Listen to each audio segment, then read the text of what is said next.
Now let's look at the properties of conditional probability. Suppose we perform an experiment and we define two of its events E and F, and its sample space is S.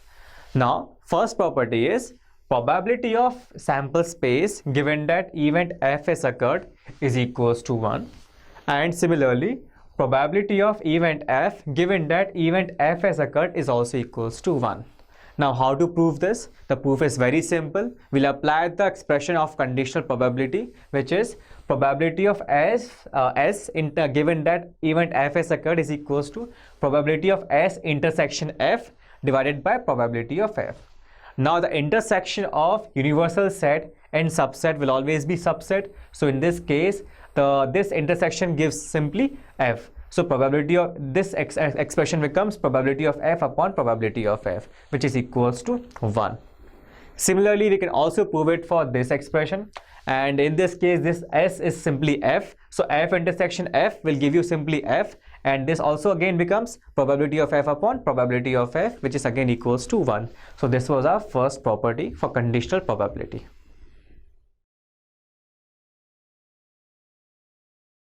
In the next property, we have three events, event A, B and F, and we have sample space S for an experiment.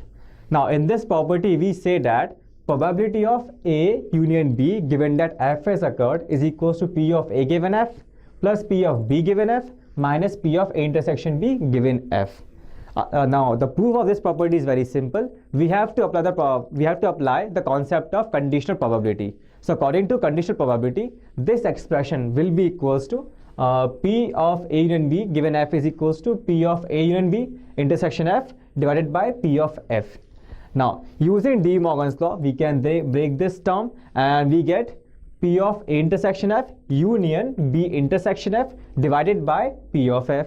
Now we can further break it down to P of A intersection F upon P of F plus P of B intersection F upon P of F minus P of A intersection B intersection F upon P of F. Now this is P of A given F, which is written over here. Similarly, this is P of B given F, and similarly this is P of A intersection B given F has occurred. Now in this property, suppose A and B are disjoint sets or A and B are mutually exclusive events, then we can say that this A intersection B becomes 0, and hence P of A intersection B intersection F also becomes 0. So we can say that P of A union B given that F has occurred will be equals to P of A given F plus P of B given F. So this was the second property.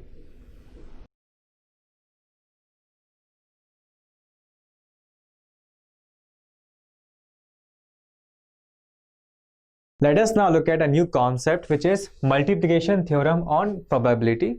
And this is not a new concept actually, this is just an extension of conditional probability. And in this case, suppose you perform an experiment and you define two events, say events A and B, and you want to calculate probability of simultaneous occurrence of A and B.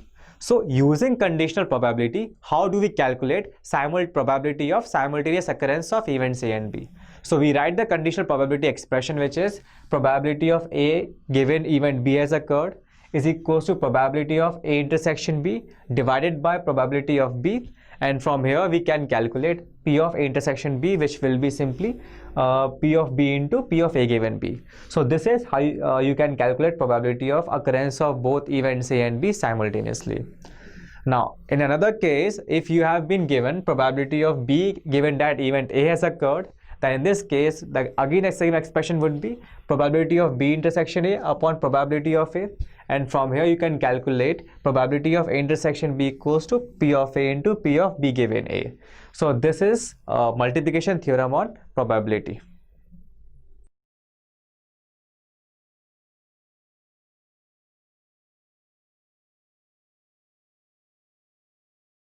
Let us now look at independent events. Suppose you perform an experiment and you defined two events A and B, then events A and B are said to be independent events if probability of occurrence of one event or probability of occurrence of event A does not affect the probability of occurrence of event B. That is, if event A has occurred, then its probability won't affect the probability of occurrence of event B. So if you say it in another words, then A and B are said to be independent events if probability of A intersection B is equals to probability of A into probability of B, such that P of A and P of B are not zero. If this condition is satisfied, then we can say A and B are said to be independent events. And this part is very important, because if you look at the expression for conditional probability, you say probability of event A given B has occurred is equals to probability of A intersection B upon probability of B. So if probability of B is 0, then conditional probability expression won't be defined. So similarly, that is also true for P of B given A. Hence, this condition is really important. So if P of A and P of B are non-zero and this expression holds true, then A and B are said to be independent events. Now, to understand it better, we look at an example.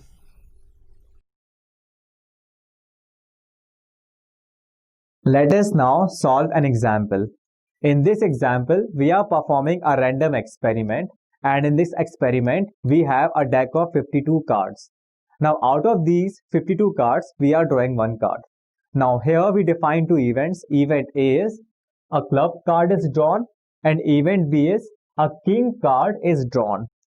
Now, we have to prove that these two events are independent events. So, we will first find out probabilities of event A and event B. Now, probability of event A will be number of club cards divided by total number of cards. So, here we have 13 club cards and total number of cards are 52. So, P of A will be equals to 13 upon 52, which will be equals to 1 upon 4. Now, we will find out P of B. So, P of B will be number of king cards divided by total number of cards. So, we know that in a deck of 52 cards, we have 4 king cards. So, P of B will be equals to 4 upon 52. That will be equals to 1 upon 13. Now, we will multiply P of A and P of B, and we get 1 upon 4 into 1 upon 13, and that is equals to 1 upon 52. Now, we will find out probabilities of event A and B. So, event A and B will be a king of club is drawn. So, a king card from club suit is drawn. That is our event A and B. So, in this case, probability of this event will be P of A intersection B equals to 1 upon 52. 1 because there's only one king in each suit, and in club also there will be only one king. So 1 upon 52 is the probability of event A and B. Now, if we compare this P of A intersection B with P of A into P of B, we can see that both of them are equal.